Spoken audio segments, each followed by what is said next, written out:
That brings us to our last panel for the day, where we'll be discussing data and analytics for better claims. We're happy to have InsurTech New York's own David Gritz as the final moderator today. David is a co-founder of InsurTech New York and a startup advisor. David has worked with over a dozen InsurTechs to help them grow from seed to exit. Our first panelist today is Libby Englander. She is the CEO of Farmer. Libby is a molecular biologist, hedge fund manager, and InsurTech founder. Libby helps insurance carriers and healthcare companies quantify and analyze the risk of medical products. Welcome, Libby. Next, we have Jillian Slyfield, who is the digital economy practice lead at Aon. In this role, she addresses digital disruption of traditional industries and the on-demand economy. Thanks you again for being with us, Jillian, as well. And our third panelist today, we've got Chris Cooksley. So Chris is an actuary who started with Nationwide Insurance doing pricing and research. He joined analytics startup Eagle Eye Analytics in 2009, which was acquired by Guidewire in 2016. Today, he leads the Center of Expertise in Guidewire's Global Client Solutions Group. So if everybody could give their full attention to my friend David, please, David, take it away, my friend. Thanks, Brett. I appreciate the introduction, and I'm really honored to be joined by such a diverse panel, really from all sides of the fence, controlling risk and brokerage and technology vendors. So we're really going to talk about three things in terms of claims today. We're going to talk about how do we predict and prevent, how do we solve and settle, and how do we mitigate damage using data and analytics. So Chris, I'll give you an opportunity to kick it off. I know that Guidewire is really deep in terms of the policy administration and running a lot of the guts of the insurance companies. So from your experience, are the analytics tools that Guidewire already has, just like we learned about the Lumberjack, are they being used, or do you think there's a lot of opportunity for growth and use? Yeah, thanks, David. Good to be here. Yeah, it's interesting. Analytics in the claim space 5, certainly 10 years ago was very much a green field. There's very few people doing it, very few people even considering it. I think a lot of insurance analytics groups had their hands full with the pricing, which is where most analytics started. But that's not the case anymore. I think almost everyone who has any level of maturity in the analytics efforts that they're using in their companies have turned their attention to claims, and a lot of people are trying to figure out the right place to plug it in, whether it's segmentation of claims and assignment of resources, predictions of severity. There's lots of different ways to do it. It depends a lot on your line of business, and it depends on your claims operations. Probably the biggest sort of drag still is that claims operations as a group of people aren't necessarily the most technically analytics-minded people. And so it's you have to also worry about the culture change that needs to come along with that, and make sure you're doing something that makes their life better, not makes their life harder. So Chris, do you find that the P&C or the life and annuities lines are a little more forward in using some of the claims analytics tools? You know, I couldn't say. The Guidewire focuses on the P&C side of the company or side of the world. I would guess that the P&C insurance is probably doing more of it, but hard for me to compare that directly. Okay. So Libby, I know that you have the perspective of both the industry from healthcare and their use of analytics, and also the insurers. I would be curious your perspective on the level of maturity on both sides and where you see some of the gaps in knowledge for carriers and brokers.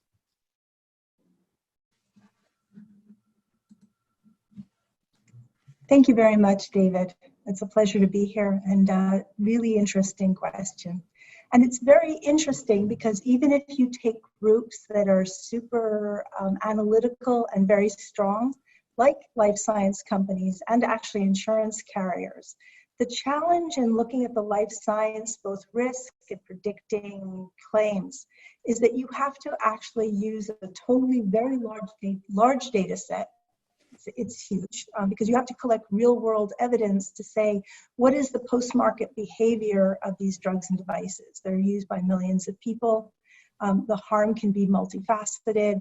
It has to be layered upon regulatory considerations. You have a very, very large data set that is not necessarily that transparent or accessible. So related to the speakers earlier, you're talking about third-party data in a very profound way. Even life science companies, when they put products on the market, after those products leave home, they have very little control of what's done in some fundamental way. And even if they get particular information, here is one patient who is harmed, the skill set to say, let us put that together as an aggregated view of risk analysis is something that they're just not used to doing from a risk viewpoint, because previous to some new analytical tools, it's very hard to parse out these millions of chunks of very unstructured data for risk signal detection. So while they are very capable analytically in multiple dimensions, it's just a different problem that, of course, we bring to solve, but I think is more profoundly things that they're very much interested in closing the gap on. So, Libby, you think that if you were to pick one side, would you say that the brokers and carriers you work with or the healthcare professionals get it right away? And I know it's tough to put you on the spot on that. I work for both sides, and I'm very proud of many of our client groups, but I would have to say that the insurance carriers and the brokers are more used to at least thinking about this as a risk problem. It goes back to what Tarab was saying from Partner Re, that you have to kind of think about what is the analysis that you need to bring to bear on that problem. And I think insurance carriers, in having to do a price problem, like the last speaker, they are so much used to thinking about let's just see what data we have and try to understand how to translate that to a predictive price. It's a different problem. They've been doing that for years. So at least their articulation of the business problem, I think, is more pointed, and therefore they have a slight edge in this factor. But of course, the life science companies have a little bit of a data asymmetry advantage. Got it. So I want to shift our conversation to thinking about using claims data to predict and prevent. But before I jump into that, I wanted to remind everyone that there is the feature of questions and answers. So we welcome them throughout, and I will use your questions throughout if you so want them to be answered. So I'm going to jump over to Jillian.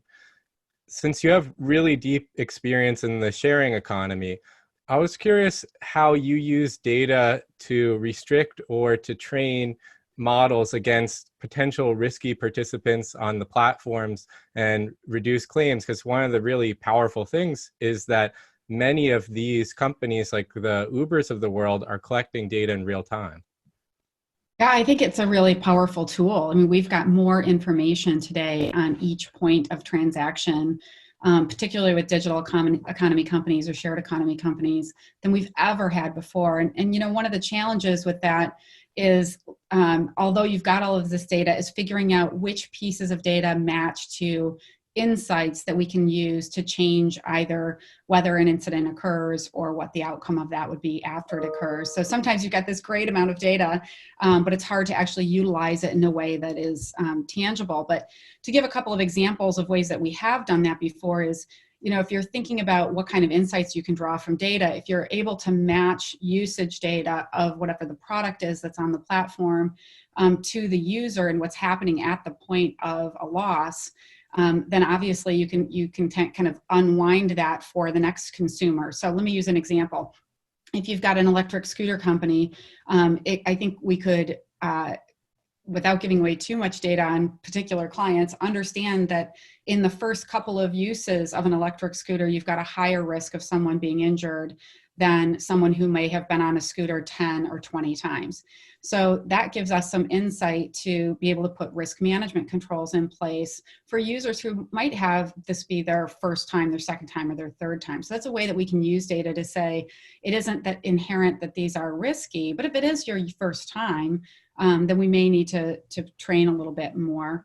Another idea is, instead of thinking about how long someone is driving, if they're in a driving type role, whether it's delivery, rideshare, et cetera, let's look at what the behaviors are, the driving behaviors of someone who's sleepy. So I might get sleepy in my second hour, you might get sleepy in your 12th hour, but if we can identify what those behaviors are and then have prompts either in the app or at the point of transaction, then that's helpful. So looking at some of those things, many of our clients have ratings, whether it's on the guest side or the supplier or partner side. So it's a driver rating, a delivery rating, a home share rating. And those ratings are actually pretty interestingly correlated to claims behavior as well. So that's another place that we can say, if we're trying to identify what a risky participant is looking at the way that those ratings score to claims behavior, and then tracking that and pulling individuals off, or providing additional training to individuals who may have a rating that's lower than we know to be something that's safe. Yeah, I can definitely appreciate that, as both being a scooter rider in the US and in Paris. Definitely when you have the different scooters and some of that old cobblestone roads, it's a learning experience for everyone. So we had a question come in from James.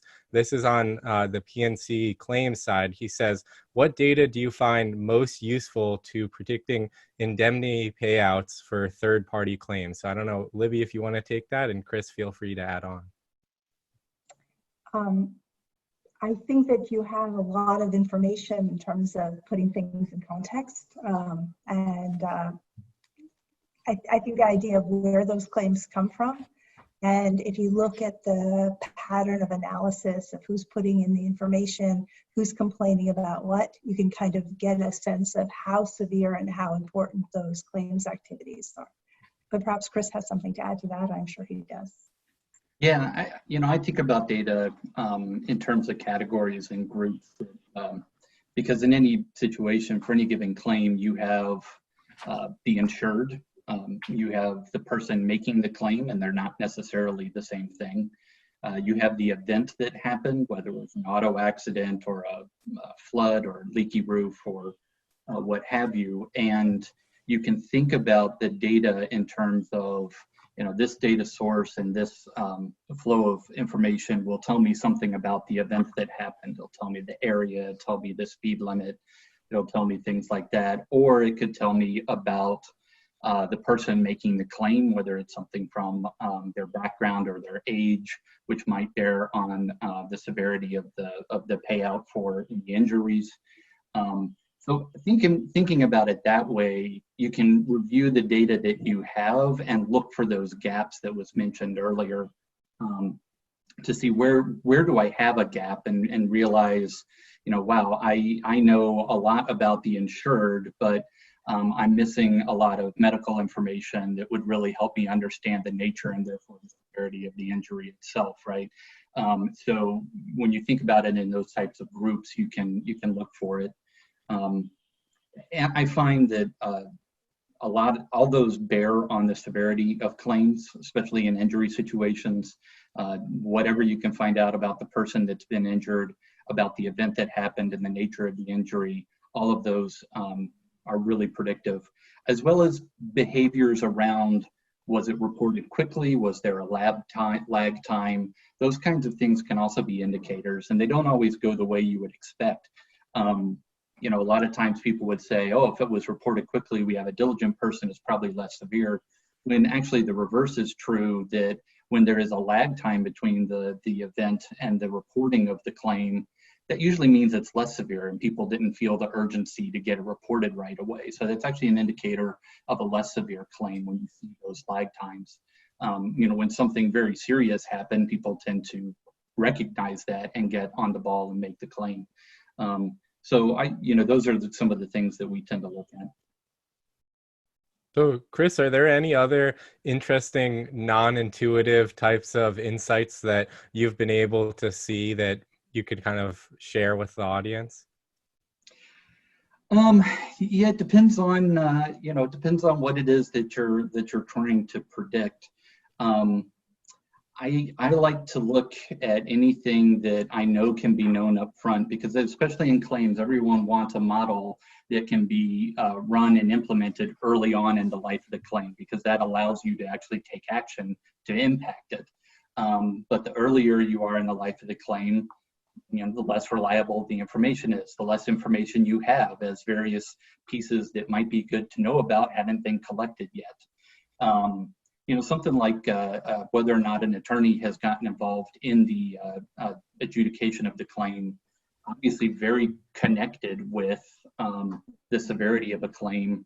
But, did that attorney come right from the very beginning? Did they come on scene 10 days later? Did they come on scene 90 days later?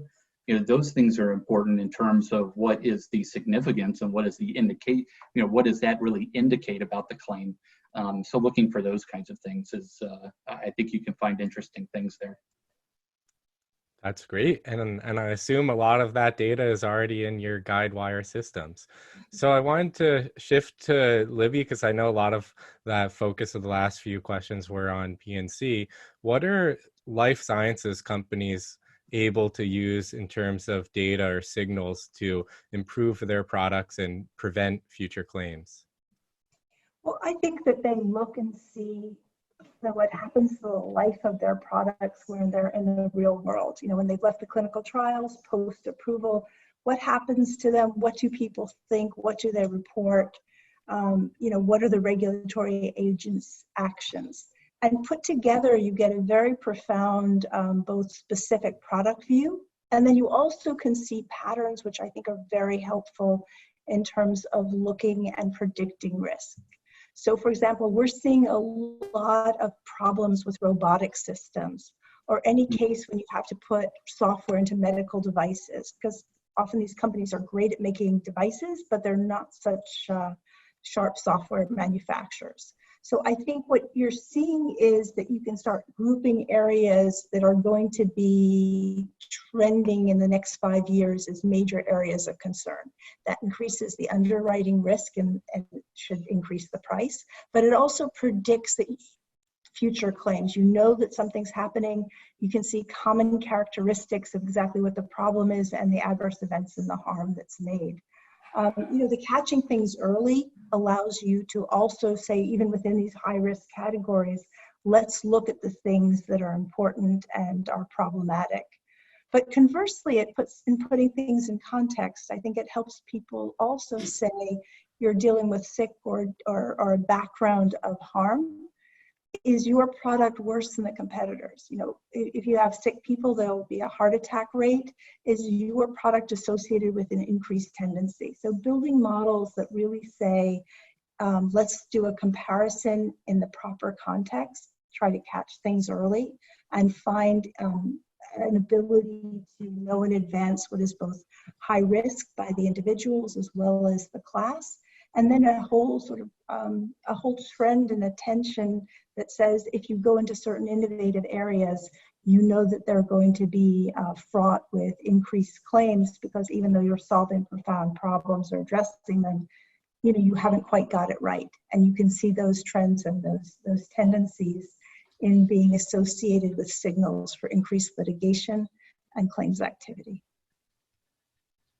Got it. So we spent a good deal of time talking about how to predict and prevent, but everyone here definitely knows that you're not going to be able to stop every claim. So I wanted to shift to Jillian, given the world that you've been focused on in the sharing economy, and talk about solving and settling claims. And what are some things that carriers and brokers can do to help their users resolve issues before they get to litigation or before they escalate to the highest level within the sharing economy platforms? Yeah, it's a great question. And, Chris actually touched on something that's really key here, which is using data and analytics to understand from the data set that you have, what are the characteristics of claims that will go to litigation. So Chris was using the the lag time of a report as an indicator of the kind of behavior that a claimant might have. So I think really digging into that data and understanding what's happening. It's a little bit harder with many of the shared economy models, largely because they're so new. So they don't have 10 years largely of data to reflect on. So they've got to find their insights more quickly. The way I like to think about it is their data isn't very long, but their data is very deep. They have more data per transaction than most of our clients, but they can't look back for 5 or 10 years. So they've got to learn from their data quickly. I'd also say that for our transactions in shared economy, you always have 3 parties to the transaction, or oftentimes do. You have the enterprise or the platform, and then you might have a guest and a host, a rider and a driver. There's someone else there, and kind of squaring off the data from each point of that transaction and understanding it is important, and making sure that you communicate and involve your trust and safety team as needed, depending on the type of claim that gets reported. What we find is that in the more serious claims, there can be a lot of community involvement, certainly a lot of press, and we want to make sure that we wrap around that as quickly as possible. There's also kind of a personalized aspect to it, even though this is typically commercial insurance that's responding. At the point of transaction, it's an individual, different than it is the platform. And so they're expecting a personalized type hand-holding experience. And so I think we have a higher expectation in this segment of business around communication to the claimant and keeping that person aware of what's going on. If there's a resolution to be had, making it as quick as possible to try to reduce that. The other thing that's sort of interesting is because many of these business models are limited, so you don't see 100 rideshare companies in the United States, 100 home share companies. There's a couple in each category. They often don't see each other's data because you can't really create a clean benchmarking as a broker. You can imagine if we tried to create rideshare benchmarking for the couple of rideshare companies we work with, they'd probably figure out who we were presenting pretty quickly. You can't anonymize that. But carriers can look at tangent data or data that's similar, and we can try to make inferences there that help us to learn on the data that we have. So instead of looking at rideshare data, let's look at taxi data or something similar. Let's look at micromobility and learn from that so that we can create insights there. Thanks, Jillian. So I want to pull off of what you were saying around pulling kind of cross-platform from one area to another and ask Chris, what are some examples of third-party data sources that are being used now to help estimate claims and to settle them in less time? Yeah, so anything that you can pull together, just like there's a desire on the underwriting side to not necessarily ask them every detail about their life or about their business, but rather get the identifying information and be able to pull it from public sources. You can do the same thing on the claim side. You can do the same thing to just get the baseline of information without having to, badger someone who's just been through a potentially traumatic event. That certainly does good things for the customer service. And then there's information about the service providers that are out there that can be brought to bear on the situation that you're trying to say something about.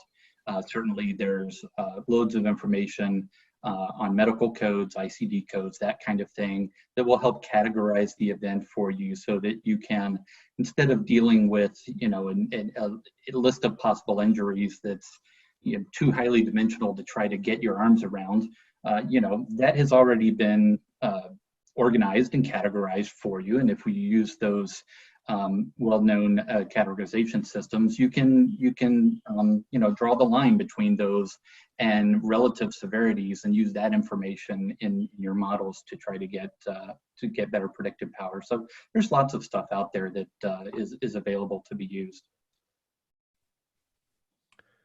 So last section I wanted to focus on is really around mitigating damages and overall recommendations. So I'll pass this to you, Libby. In terms of the product's liability claims that you see, there's a pretty wide range of severity. And especially what's happening now with all of these new vaccines being created, how do risk managers use analytics to prioritize claims and determine which ones are likely to be most severe? I think this is a very interesting question, because certainly when people tend to complain, we're talking about people's health and wellness, their reaction to drugs. When we look at medical malpractice type claims and processes as well, you're talking about people's health. There's a big volume of responsiveness. People feel it very personal and they report in. The question is, what is something that's going to escalate to a mass tort, to major claims, to places where if you have a medical malpractice claim, you know that really what you should do is just try to settle quick, because it's not going to be good news. It's going to escalate and stay there forever. And what are the signals of that? And I think in product liability, I think that's a very clear signal that when lawyers start writing in those complaints, when there's language, so this is the very first and I think only time in our relationship that I'm disagreeing with Chris. There's a lot of structured information, but also if you use the unstructured and use sort of some just basic language processing technology and say, let's take out the emotional response signals. So when people are actually talking about emotional distress, because think about this is a very perhaps sector related, but it's very personal. So when people report in from a drug, not only that it hurt them, but there's a level of emotional distress, you know you're in trouble. When you look at 40 years of claims data, which we have for medical malpractice and all the healthcare information behind that, and you run a language processing engine there, you can start saying, what are the signals, what are the underlying emotions and signs that people will actually start escalating this? There's a lot of sense of how the doctor responded. So some of it's not obvious, but if you have good outcome information in terms of the claims and litigation, and then backtrack that and build models that take the use of both the structured and the unstructured information, I think you want to triage claims quick. And I think you want to start seeing when they're snowballing because lawyers are reporting in and they're using language that's pretty much inflammatory. And you want to get that quickly and manage that within the claims process. All right. So last question is really for Jillian on mitigating damage. How can insurers help policyholders to mitigate damage from claims that have already occurred? And obviously, a lot of the sharing economy companies are in a tough spot because they have both the supplier and the user on their platforms. Yeah. There's a number of different things. One of the things I would talk about is making sure that there's open communication between the platform and the insurer, because sometimes I hear that we have a client or someone who's coming into the firm and they're looking at their loss runs to determine what the reserving is on a claim and come up with a strategy. And to me, that should be kind of the last resort. The loss run should just be a confirmation of what you already know. So I would say, having kind of deep conversations and building relationships with your carrier to think about the way that they're underwriting, the way that they're managing claims, and staying in alignment with that so that strategy is very clear together. In this space also, one of the things that's really important is managing social influencers. So if someone has a claim in this space, it's very common to get onto social media channels and speak about their claim, which just kind of adds to the social influence of it and can often increase the value of the claim. So having a team that manages the conversation that's being had, whether it's on a Facebook or a Twitter or other forms of social media, is really important. And kind of something Libby was talking about too is thinking about who they are as a person and the way that they're managing the claim personally, so that you can be very attentive to that is very important. The carriers also can look across the book and see indicators of claims that are starting to become out of control, sometimes before our clients do.